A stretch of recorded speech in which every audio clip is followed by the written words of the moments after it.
அவனை சோதிக்கிறேன். சரி. மறுநாள் அரசவை கூடியது. புலவர் தெனாலிராமன் பாருங்கள்.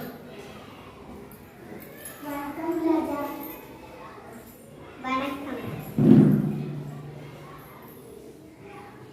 நான் ஒரு குருவி அதிசய குருவியை எடுத்துட்டு வர சொன்னேன். காலையில மஞ்சள் கலராக இருக்கணும், மத்தியானம் சிவப்பு நிறத்தில் இருக்கணும், சாயங்காலத்தில் 7 நிறம் கொண்ட குருவியா இருக்கணும். அது மட்டும் இல்லை, 2 கால்களிலும் நடக்கணும், 3 கால்களிலும் நடக்கணும். அது மட்டும் இல்லை, 7 ரெக்கை கொண்டு பறக்கணும். அந்த மேல் ஒரு குருவியை நீங்கள் எடுத்து வரணும்.